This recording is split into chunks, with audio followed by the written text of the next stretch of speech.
हेमंत करकरे के खिलाफ बयान पर घिरी बीजेपी नेता साध्वी प्रज्ञा ने अब दिग्विजय सिंह पर विवादास्पद बयान दिया है। साध्वी प्रज्ञा ने दिग्विजय सिंह को महिषासुर बताया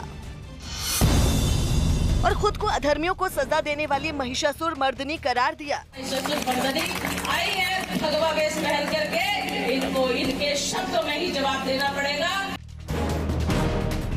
साध्वी प्रज्ञा के बयान पर उनके खिलाफ चुनाव लड़ रहे दिग्विजय सिंह ने भी पलटवार किया। लोग इस माहौल को खराब करना चाह रहे हैं, इस तरह क्यों? उनको हनुमान जी देखेंगे। 26/11 हमले में शहीद हुए हेमंत करकरे के बारे में बीजेपी नेता साध्वी प्रज्ञा ने आपत्तिजनक बयान दिया, जिस पर बवाल मच गया। साध्वी प्रज्ञा के बयान के विरोध में एनसीपी ने महाराष्ट्र के पुणे में प्रदर्शन किया और एनसीपी के कार्यकर्ता साध्वी प्रज्ञा के खिलाफ सड़क पर उतर आए। इस दौरान प्रदर्शन में शामिल लोगों ने साध्वी प्रज्ञा की तस्वीर सड़क पर रखी और उसे चप्पलों से मारने लगे। इस प्रदर्शन में महिलाएं भी शामिल हुईं, जिन्होंने हाथ में हेमंत करकरे की तस्वीर वाला बैनर लेकर उनके समर्थन में नारेबाजी की। शहीद करकरे का अपमान नहीं सहेंगे, नहीं सहेंगे, नहीं सहेंगे। इस मुद्दे पर एनसीपी और कांग्रेस ने मुंबई में एक प्रेस कॉन्फ्रेंस भी की, जिसमें साध्वी प्रज्ञा का बयान दिखाया गया और महाराष्ट्र के मुख्यमंत्री देवेंद्र फडणवीस की चुप्पी पर सवाल उठाए गए। महाराष्ट्र के मुख्यमंत्री क्या कर रहे हैं? महाराष्ट्र के एक सुपुत्र का अपमान होते हुए आज वो चुप क्यों बैठे हैं? साध्वी प्रज्ञा के बयान पर विपक्ष लगातार हमलावर है और साध्वी प्रज्ञा के बयान की शिकायत चुनाव आयोग से भी की। इससे पहले भोपाल में एक प्रेस कॉन्फ्रेंस के दौरान साध्वी प्रज्ञा ने हेमंत करकरे पर उनके साथ गलत बर्ताव करने का आरोप लगाया और मीडिया के सामने अपनी आपबीती सुनाई। इतनी यातनाएं दी, इतनी गंदी गालियां दी जो असहनीय थी। मैंने कहा तेरा सर्वनाश होगा। साध्वी प्रज्ञा यही नहीं रुकी, बल्कि उन्होंने हेमंत करकरे की शहादत पर विवादास्पद बयान तक दे डाला। तो जिस दिन मैं गई थी उस दिन इसके सूतक लग गया और ठीक 1.25 महीने में जिस दिन इसको आतंकवादियों ने मारा उस दिन सूतक का अंत हो गया। इतना ही नहीं, उन्होंने हेमंत करकरे पर उनके खिलाफ गलत सबूत इस्तेमाल करने का भी आरोप लगाया। वो व्यक्ति कहता है मैं कुछ भी करूंगा, मैं सबूत लेकर के आऊंगा, लेकिन मैं साध्वी को नहीं छोड़ूंगा। जिसके बाद आईपीएस एसोसिएशन ने साध्वी प्रज्ञा के बयान पर कड़ी आपत्ति जताई, क्योंकि हेमंत करकरे मुंबई में हुए 26/11 हमले में आतंकवादियों की गोली का शिकार हुए थे और उनकी शहादत को सलाम करते हुए केंद्र सरकार ने उन्हें मरणोपरांत अशोक चक्र से सम्मानित किया था। लेकिन इससे पहले 2008 में एटीएस चीफ रहे हेमंत करकरे को मालेगांव ब्लास्ट मामले की जांच सौंपी गई थी, जिसके बाद साध्वी प्रज्ञा की गिरफ्तारी हुई और उनके खिलाफ चार्जशीट दायर की गई थी। हालांकि उस वक्त हेमंत करकरे की चार्जशीट पर सवाल भी उठे थे और उन पर आरोपियों को प्रताड़ित करने का आरोप लगा था।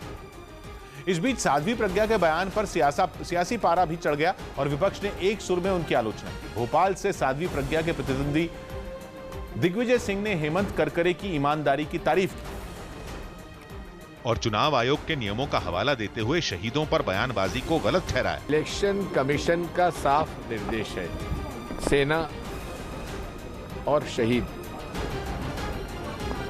इनके बारे में राजनीति में कोई भी टिप्पणी नहीं करना चाहिए। इतना ही नहीं, कांग्रेस ने बीजेपी की देशभक्ति पर भी सवाल खड़े कर दिए।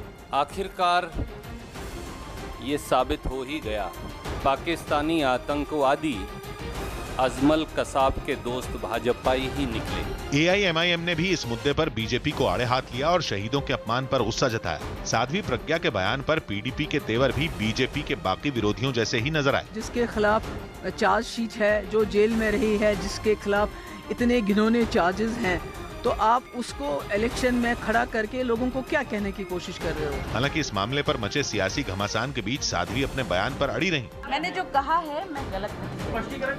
लेकिन बीजेपी ने साध्वी प्रज्ञा के बयान से किनारा कर लिया और शहीदों के सम्मान को किसी शख्स की निजी भावना से ऊपर बताया।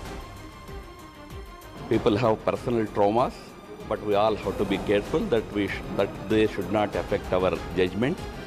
As Indians, we should have utmost respect for those who have sacrificed their lives in the line of duty.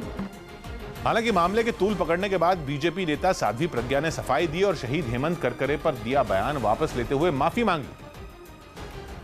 हमें ऐसा लगा कि हमारे दुश्मन देश खुश हो रहे हैं, अगर बाहर कोई दुश्मन हमारे खुश हो रहे हैं तो मैं बिल्कुल अपना बयान वापस लेती हूँ और क्षमा भी चाहती हूँ। साध्वी प्रज्ञा के बयान पर मचे घमासान के बीच बीजेपी ने दिल्ली में उनका पोस्टर लगाकर कांग्रेस की न्याय योजना पर तंज कसा। गुरुवार को एक प्रेस कॉन्फ्रेंस के दौरान पुलिस के अत्याचार की कहानी बताते हुए साध्वी प्रज्ञा रो पड़ी थी। जिसके बाद दिल्ली में बीजेपी के प्रदेश प्रवक्ता तेजिंदर पाल सिंह बग्गा ने साध्वी प्रज्ञा के समर्थन में पोस्टर लगवा दिए। इन पोस्टरों में साध्वी प्रज्ञा की उस तस्वीर का इस्तेमाल किया गया है जिनमें वो इलाज कराने के लिए अस्पताल जा रही थी। इतना ही नहीं, पोस्टर में साध्वी प्रज्ञा की तस्वीर के साथ कांग्रेस का नारा अब होगा न्याय लिखकर तंज कसा गया है। भारतीय जनता पार्टी का दिल्ली का जो ऑफिस है उसके बाहर भी पोस्टर लगे थे। राजेंद्र नगर, तिलक नगर और ITO के पास इस तरीके के कई सारे पोस्टर लगे हुए हैं। ये पोस्टर लगवाने वाले तेजिंदर सिंह बग्गा ने भोपाल से साध्वी प्रज्ञा की जीत का दावा भी किया।